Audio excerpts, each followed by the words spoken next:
সবাইকে নমস্কার।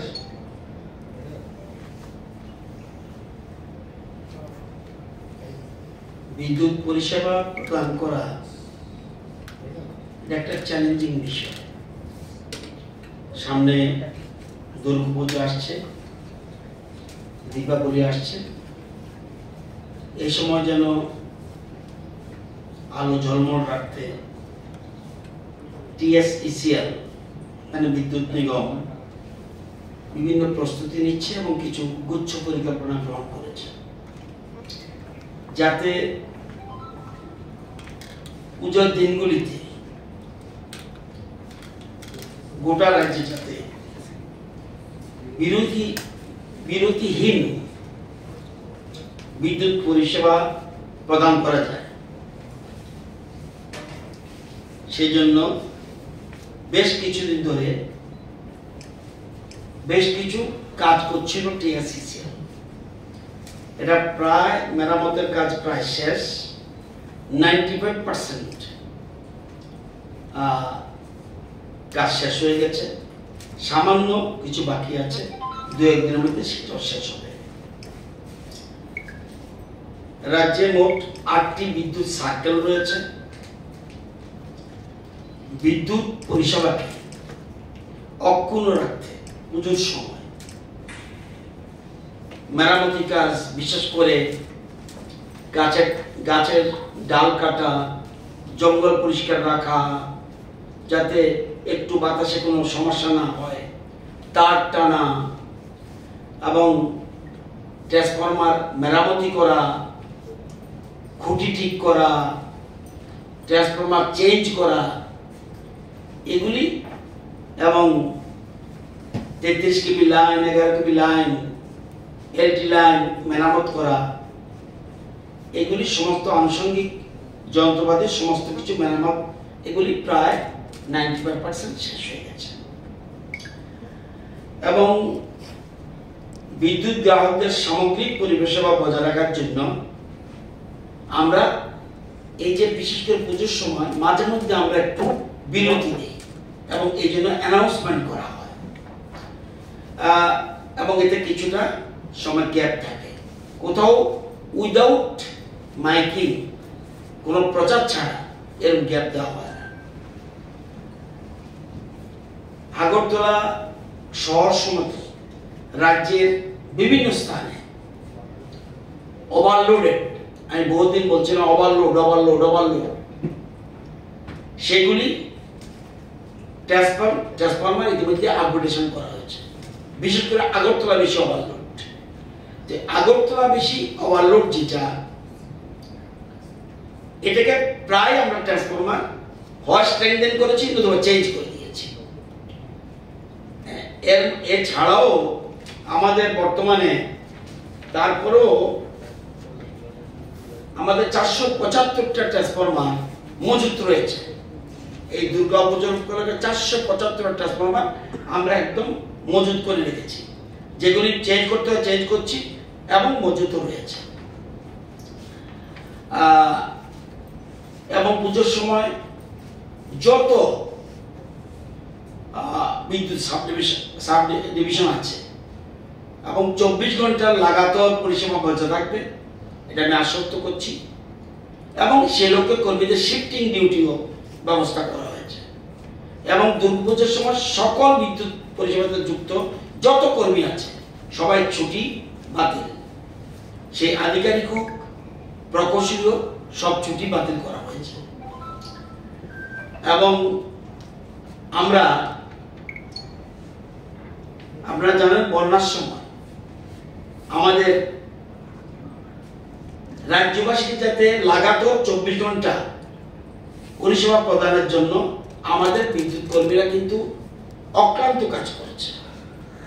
বিদ্যুৎ পরিস্থিতি নিয়ন্ত্রণের জন্য নিগমের নিজস্ব কর্মীর পাশাপাশি অতিরিক্ত শ্রমিক দল আমরা লাগিয়েছি এবং বন্যা কবলিত এলাকায় জননিরাপত্তা নিশ্চিত করাতে সময়মতো বিদ্যুৎ সংযোগ বিচ্ছিন্ন করা হয়েছে, যাতে বিদ্যুৎ কারেন্টে লেগে কেউ না মারা যায়।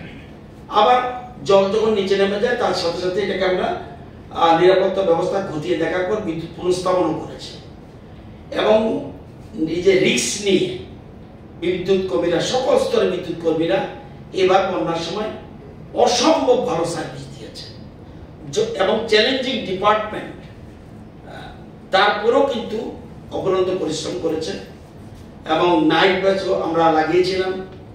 তো এখন সেজন্য তাদের এই নিরলস প্রচেষ্টা এবং সাহসিক ভূমিকা সন্তুষ্ট হয়ে তাদের সম্মানার্থে এককালীন আমরা অনুদান দিচ্ছি তাদেরকে। এরকম কজন? এরকম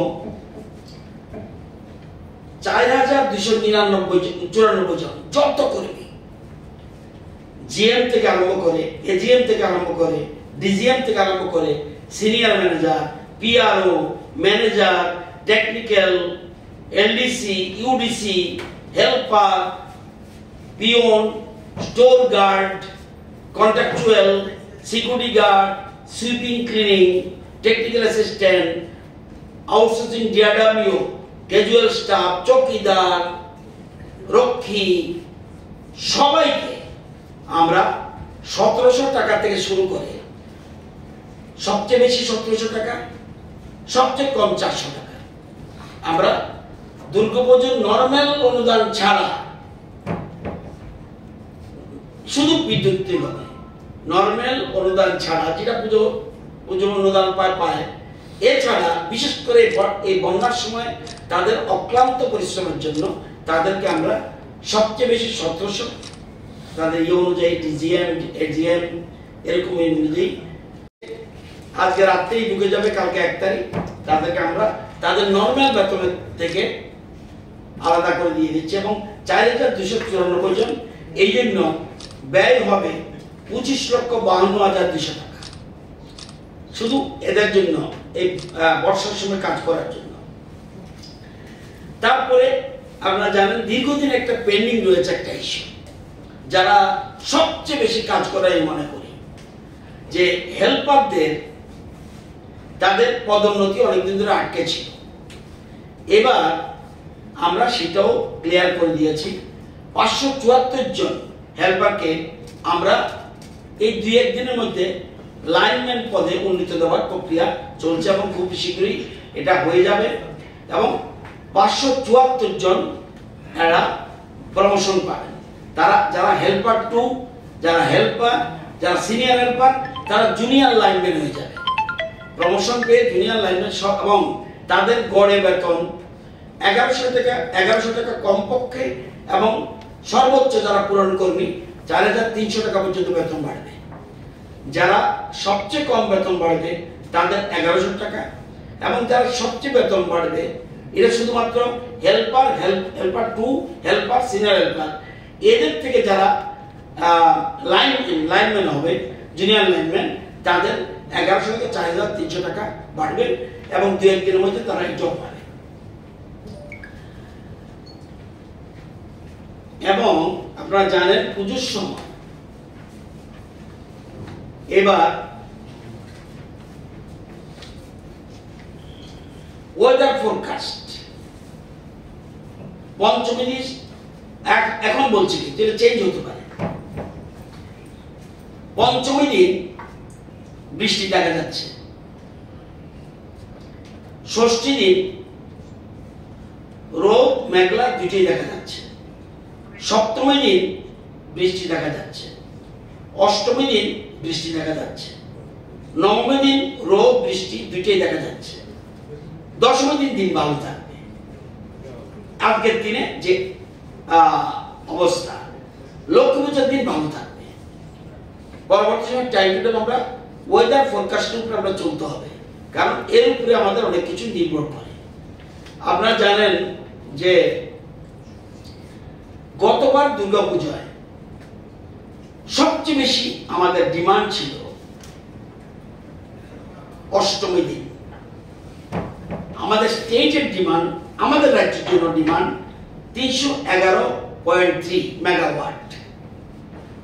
গতবার অষ্টমী দিন 311.3 মেগাওয়াট আমাদের দরকার ছিল, আর বাংলাদেশ সহ আমাদের দরকার ছিল 436.1 মেগাওয়াট। এটা গতবার। এবার হাইয়েস্ট ডিমান্ড 2024-এ দেখা গেল 20 সেপ্টেম্বর 378 মেগাওয়াট, স্টেটের হাইয়েস্ট ডিমান্ড 378.5 মেগাওয়াট, এবং এভারেজ স্টেট ডিমান্ড 2024-এ 330 মেগাওয়াট এভারেজ। হাইয়েস্ট ছিল 20 সেপ্টেম্বর, এবং average state demand 2024 330 megawatt. 330 megawatt হলে তো হবে না আমার, কারণ একদিন তো 378 হয়ে গেছে, সেই জন্য আমার বিদ্যুৎ সঠিকভাবে রেখে দিতে হবে, এটা সিস্টেমের মধ্যে পড়ে। তো এবার পুজোর আমরা প্রজেক্টের আমরা মনে করছি, গতবার আমাদের ছিল যেটা, গতবার আমি বলছি আগে 311 পর্যন্ত উঠেছিল, এবার আমরা ধরে নিচ্ছি 390 হবে। এবার আমরা বলছি 390 হবে, এবং 390 স্টেট ডিমান্ড। এই 390 মেগাওয়াট নিয়ে আমরা চিন্তা ভাবনা করছি, এবং আমরা সেই জন্য কোথা থেকে আমরা বিদ্যুৎ পাবো সব ব্যবস্থা আমাদের কোথা থেকে পাবে, পালাটানা কতটুকু, আরসিনগর, বঙ্গাইগাঁও, কাঁঠালগুড়ি, সমস্ত কপিলি, দয়াগাং, এর সবগুলি, রুকিয়া, মনারচক সব আমরা ঠিক করে দেখেছি। এবং সবকিছু দেওয়ার পরে আমাদের ইনক্লুডিং বাংলাদেশ আমাদের 440 লাগবে, ইনক্লুডিং বাংলাদেশ। পুজোর সময় আমরা বাংলাদেশকে কম দিচ্ছি, কিন্তু টোটাল বাংলাদেশ সহ 440। এই জন্য আমাদের কিছু বিদ্যুৎ আমাদের পারচেজ করতে হবে। পারচেজটা করতে হবে 80 আর 105 মেগাওয়াট আমরা কিনবো, এই জন্য আমাদের 2 কোটি টাকা খরচ যাবে। তো এটা আমরা এই ব্যাপারে আমরা তৈরি হয়েছি, এবং আপনারা জানেন যে কারণে আমরা আমাদের রাজ্যে বিশ্ব ব্যাংকের টাকা 1800 কোটি টাকার কাজ চলছে। এর মধ্যে কাজ কমপ্লিট হয়ে গেছে, দেওয়ালির আগে আমরা এগুলো ওপেন করব। বিলোনিয়া 132 কেভি নিউ সাবস্টেশন, এটা আমরা দেওয়ালির আগে আমরা ওপেন করে নেব। Manu Dhalai 132 KV new substation, এটা আমরা ওপেন করব। অমরপুরে 132 কেভি নিউ সাবস্টেশন, এটা ওপেন করব। গর্জিতে তৈরি হয়েছে, সবগুলি তৈরি আছে 33 কেভি নিউ সাবস্টেশন, এটাও আমরা দেওয়ালির আগে। শেকেরকো 33 কেভি নিউ সাবস্টেশন, এটা ওপেন করব। মহরিপুর 33 কেভি সাবস্টেশন, এটা আমরা ওপেন করব। নিদয়া 33 কেভি সাবস্টেশন, এটা আমরা নিউ ওপেন করব। ডালাক অমরপুরে 33 কেভি সাবস্টেশন, এটা আমরা ওপেন করব। গরুনগর 132 কেভি সাবস্টেশন আগে ছিল, এটা ক্ষমতা বর্ধিত করা হয়েছে, সেটা আমরা ওপেন করতে যাচ্ছি। এছাড়া আরো অনেকগুলি 132 কেভি এবং 33 কেভি সাবস্টেশন কাজ চলছে, এবং এর সাথে 132 কেভি লাইন এবং নতুন 33 কেভি লাইন, এটা বিশ্বব্যাংকের টাকা, এই সবগুলি বিশ্বব্যাংকের প্রজেক্টের টাকায় সব কাজ হচ্ছে।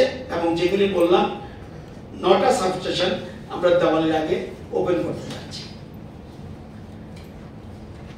তো একটা কথা শুধু বলবো, পুজো উপলক্ষে যারা লাইন নেবেন লাইন নেন, কোনো আপত্তি নেই। লোড যতটুকু দেখাবেন সাফিসিয়েন্ট আমাদের বিদ্যুতের ব্যবস্থা আছে, কিন্তু পারমিশন নিয়ে লোড নিলেন, দেখা গেল লোডটা বেশি নিচ্ছেন, তাহলে কিন্তু সমস্যা দেখা দিবে। তো ক্লাবগুলি বা যারাই লোড সম্বন্ধে সতর্ক থাকবেন, এবং হুক লাইন সম্বন্ধে সতর্ক থাকা উচিত। এগুলির জন্য সতর্ক থাকার জন্য অনুরোধ করছি। আইন অনুযায়ী, নিয়ম অনুযায়ী যা পারমিশন, এগুলি নিয়ে আমরা বিদ্যুৎ দিতে কোনো অসুবিধা নেই। যথারীতি পারমিশন নিয়ে যেন বিদ্যুৎ ব্যবহার করা হয়, এবং লোড অনুযায়ী যেন ব্যবহার করা হয়। লোড যদি বেশি চান বেশি দেবো, কোনো অসুবিধা নেই। ট্রান্সফরমার আগরতলা শহরে অনেকগুলি পাল্টে নেওয়া হয়েছে, আরো কিছু লাগলে সেটা আমরা চিন্তা ভাবনা করছি। তো সবাইকে অনুরোধ করব যে লোডটার উপরে বিশেষ নজর দেবেন, কারণ আপনাদের লোডের উপর ডিপেন্ড করে আমরা 390 মেগাওয়াট কিন্তু ধরছি। গতবার থেকে অনেক বেশি, 311 ছিল, এবার 390, অনেক বেশি। কিন্তু তবুও এই জন্য বলছি যে ক্লাব, যে প্রতিষ্ঠান, যারাই পূজা করবেন এগুলি লক্ষ্য রাখবেন। আমরা পরিষেবা দেওয়ার জন্য আমাদের নাইট শিফট, ডে শিফট অনেকগুলি শিফটিং করেছি, ছুটি বাতিল করা হয়েছে, সবগুলি আমরা ব্যবস্থা করছি। এটা আপনাদের জানানোর জন্য আমি বলেছি, এবং এই ক্ষেত্রে যদি আপনাদের কিছু জানার থাকে জেনে নিতে পারেন।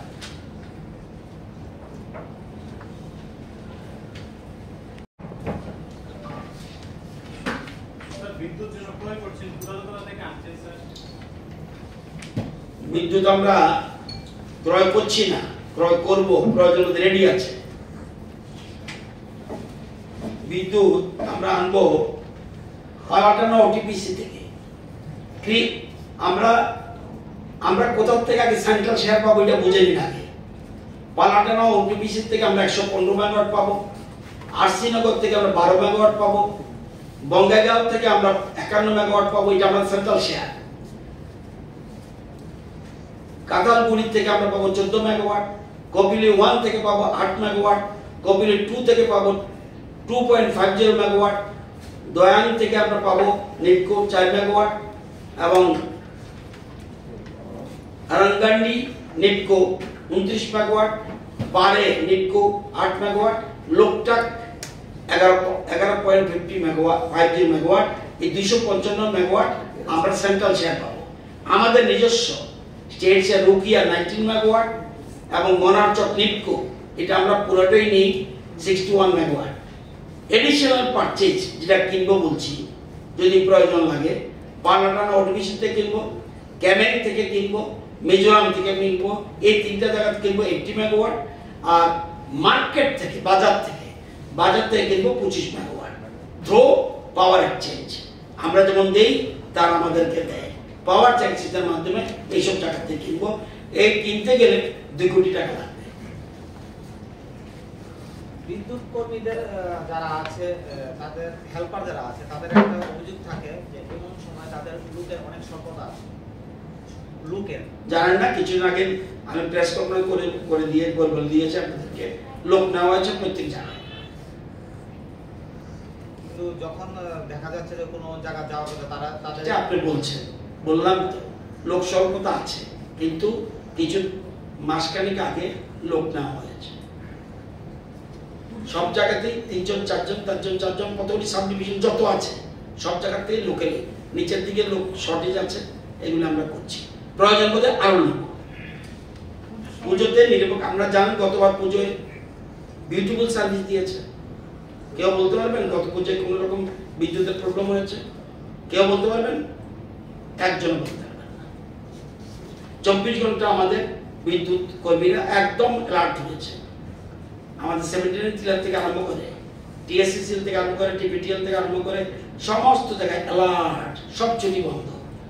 গতবার ফাইন সার্ভিস দিয়েছে এবং রাজ্যবাসী প্রশংসা করেছে।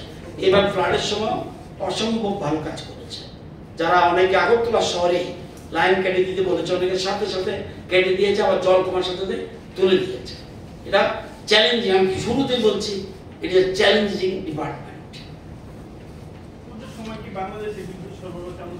থাকবে, এই জন্য আপনাদের বলেছি বাংলাদেশের চালু থাকবে, কারণটা এই সিস্টেম অনুযায়ী আছে। বাংলাদেশে আমাদের এখন বর্তমানে আমরা 71.8 মেগাওয়াট দিই, কিন্তু পুজোর সময় আমরা দেবো 50 মেগাওয়াট দেবো, কারণ আমাদের আগে নিজে রেখে তারপর দিতে হবে। তাদের যে একটা ব্যালেন্স ছিল ডিউ, সেটা কি দেওয়া শুরু হয়েছে? হ্যাঁ, তাদের একটা ব্যালেন্স ছিল, ব্যালেন্স সব সময় থাকে। এটা আমাদের এখনো 188 কোটি টাকা পাই, কিন্তু এটা সিস্টেম এরকম না। ত্রিপুরা সরকার ডাইরেক্ট বাংলাদেশের সাথে কথা বলতে পারে না। এটা NBVN মানে ন্যাশনাল বিদ্যুৎ বিতরণ নিগম একটা আছে, তাদের মাধ্যমে আমরা সেল করি। আমরা ডাইরেক্ট, ওরা আমাদেরকে পয়সা দেয়। যাই বাংলাদেশের সাথে কথা বলবে, ওই যেটা বলছি এনবিবিএন দিল্লির, তারা কথা বলে আমাদের পয়সা দেয়, তাদের মাধ্যমে আমরা পয়সা পাই। এনভিবিএন, ন্যাশনাল বিদ্যুৎ বিতরণ নিগম, ন্যাশনাল বিদ্যুৎ বিতরণ নিগম, তাদের মাধ্যমে এটাই সিস্টেম। এবং আমরা আগে যে এমওইউ করেছি এর মাধ্যমে, এদের মাধ্যমে আমরা পয়সা পাই। আমরা চাইলে তাদের কাছে বলি, কিন্তু হিসাব মতো আমরা 188 কোটি টাকা পাই। আর যখন বিজনেস করবেন অটোমেটিক্যালি কিছু লেনদেন থাকে। আপনারা যখন দোকান বাকি খান, তো সেগুলি আপনারাও তো মানুষের দোকানে বাকি রাখেন।